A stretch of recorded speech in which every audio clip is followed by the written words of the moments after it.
former les jours de la Pentecôte. Alléluia.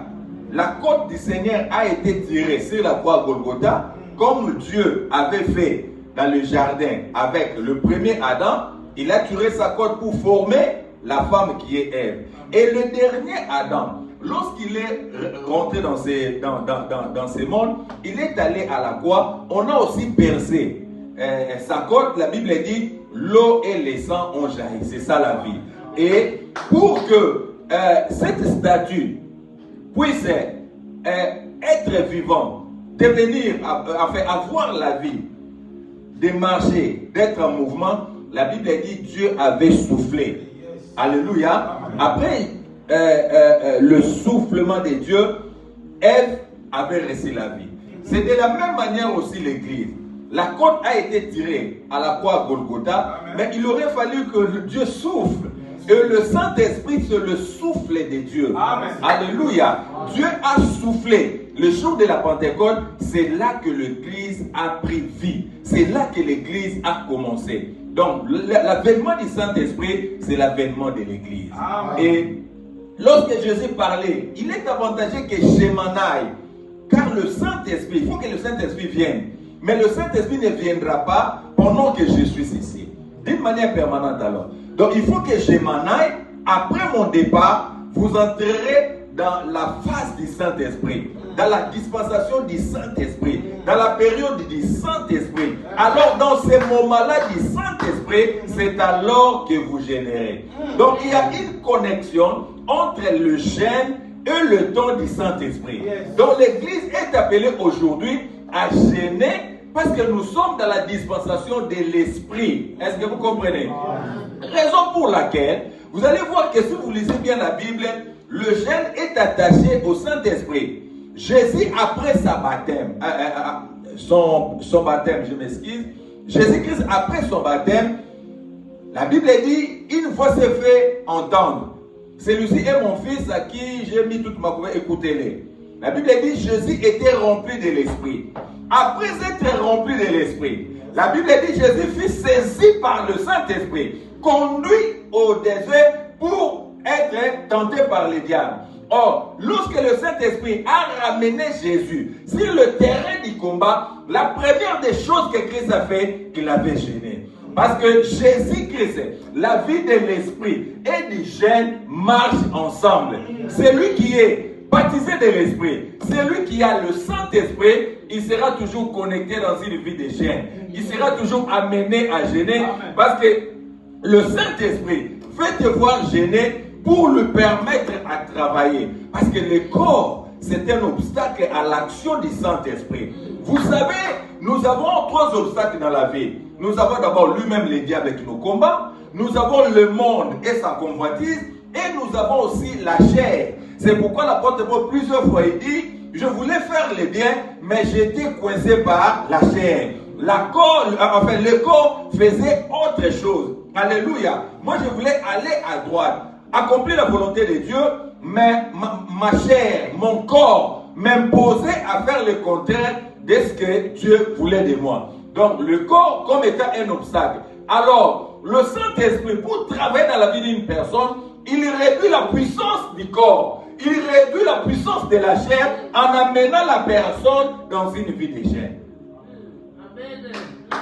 Le Saint-Esprit l'a conduit au désert pour y être tenté. Mais dans le terrain du combat, la stratégie, c'était d'abord gêner. Il faut que tu gênes. Dans les terrains de combat, on arrive pour gêner d'abord. Alléluia. Le jeûne, ça veut simplement dire s'abstenir de la nourriture. C'est priver de la nourriture pendant un moment. Et on peut aller même plus loin, c'est priver de la nourriture et de certaines choses que tu aimes. Alléluia. Entre autres, ce n'est pas simplement nous dire, je peux jeûner en disant, ok, je me prive de la télévision, par exemple. Je me prive des réseaux sociaux, par exemple. Je me prive de certaines fréquentations, par exemple. Je dis, je suis en jeûne, je me prive. D'ailleurs, si vous voyez bien Jésus, il a été conduit dans les déserts pour jeûner. Lorsqu'on parle du désert c'était un endroit isolé, où il n'était plus en contact avec les autres membres de la société. Il était là seul, c'est l'isolement. Alléluia. Donc celui qui est dans les jeûnes, il peut aussi se priver de certains contacts. C'est-à-dire, je m'éloigne un peu de ce monde, je suis dans ce monde, mais je vis comme si je n'étais pas dans ce monde. Alléluia. Tu t'éloignes un peu, tu t'écartes, tu prends ton temps à rester seul devant Dieu. Donc le jeûne, c'est se priver de la nourriture. Au-delà de la nourriture, se priver de beaucoup de choses qui t'intéressaient, beaucoup de choses qui étaient pour toi un grain, mais à cause de ce que tu penses, à cause de ce que tu veux arracher auprès de Dieu, tu les sacrifies. Alléluia. Acclamons le Seigneur. Le jeûne n'est pas une grande défaite. C'est-à-dire, je prends ma décision, je ne dois pas manger pour influencer une décision quelconque. Non, non, non. Souvent, les prisonniers le font. Ils disent non, je ne veux pas manger jusqu'à ce qu'on intervienne sur ma situation. Ce n'est pas ça le jeûne. Le jeûne, c'est une décision que vous avez prise en obéissant à la parole de Dieu. Laisse-moi vous dire, vous savez que le jeûne est d'abord l'acte de l'obéissance avant que ce soit l'acte du sacrifice. Parce que 1 Samuel chapitre 15, si j'ai bonne mémoire, Dieu dit, je prends plaisir à l'obéissance plutôt qu'au sacrifice. Or, lorsque Jésus parlait en disant, lorsque le pouls leur sera enlevé, ils feront quoi? Ils gêneront. Donc c'est une promesse pour l'église de faire quoi? De gêner. Celui qui gêne, qui entre en gêne, il obéit à la parole du Christ. Donc gêner, ce n'est pas d'abord un sacrifice, mais c'est l'obéissance d'abord à la parole de Dieu, à ce que Jésus-Christ avait dit, lorsque l'époux sera enlevé, les amis de l'époux, nous l'église, nous gênerons. Alléluia. Acclamons Jésus-Christ.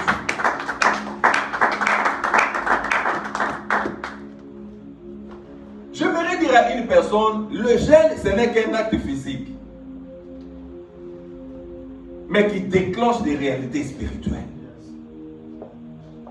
Mais jeûner, c'est quoi? C'est une personne qui s'enferme, qui se dit, je ne veux pas prendre de l'eau, je ne veux pas prendre de nourriture pendant un an, peut-être pendant un jour, pendant une semaine. Je ne veux pas voir ça, je ne veux plus faire ça pendant une période. La personne peut se sacrifier comme ça. Il accomplit un acte physique, mais qui a des répercussions dans le monde spirituel. Dans le spirituel. Bien aimé, Dieu utilise aussi nos actes physiques pour ouvrir des portes à la puissance et à certaines interventions venant de sa part. Un acte physique peut ouvrir le ciel pour vous. Entre autres, le fait de jeûner peut amener Dieu à intervenir d'une manière ou d'une autre dans votre vie. Amen.